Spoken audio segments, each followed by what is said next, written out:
White churches have not just been supported by white supremacy, they have served as its headquarters. I know you don't want to hear that. They have taught white people that oppression is godly and that power belongs to us by divine right. After the civil rights movement, powerful white people, men, saw that their grip was slipping. Black people were winning court cases. Poor people were organizing. Women were demanding rights. How dare we? LGBTQ people were coming out of their closets, and the foundations of white male dominance were cracking. So they thought, what can we use that no one will question? In 1979, Jerry Falwell founded the Moral Majority. He said it was about championing family values. That was a lie. The real trigger was that the IRS had begun revoking tax exemptions for whites-only Christian schools. Those whites-only schools were created specifically to avoid integration. Falwell's own school, Liberty Christian Academy, was one of them. The platform of the Moral Majority ended up getting built around the issue of abortion. Although that wasn't the original plan, they basically test drove different topics to see which ones would resonate the most with the audience they needed to capture, which was white Americans, white Christian Americans. It had everything to do with maintaining the right to discriminate, yet still enjoy government benefits.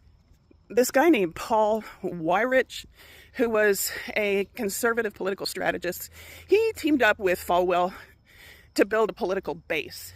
He admitted that abortion had not really motivated white evangelicals until it became politically useful. Their real grievance was losing control over who could sit in their classrooms, walk into their churches, and live in their neighborhoods.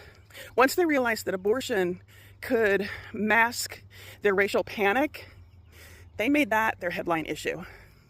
They built a movement that turned pulpits into propaganda platforms. Sunday services became political strategy sessions. That's illegal. You're not supposed to be able to do that at a church if you're getting tax exemption. Ministers told white families that their enemies were not the wealthy elites exploiting their labor. They were not the politicians cutting their wages and stealing their pensions. The churches pointed to the poor, the black, the brown, the queer, the immigrant. Those people are the ones that are taking food out of your children's plate. They told white people they were being persecuted every time they were asked to share. And yes, I understand what it means for me to say this out loud.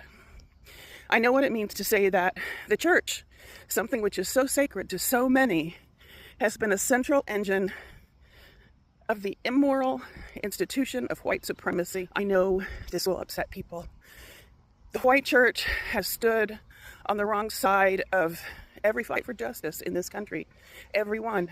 During slavery, it defended human ownership. During Jim Crow, it defended lynching and segregation. Christian church members attended lynchings and brought their children to steep them in that evil. During the civil rights movement, it defended denying benefits to black people. During the rise of Trump, it defended cruelty in the name of religious liberty, as if Trump has a clue. Some churches resisted, yes. There are liberal churches who have a strong history of being on the right side of these issues, but most didn't. Most chose comfort. Even now, white churches help elect leaders who lie, steal, incite violence. They wage war on education.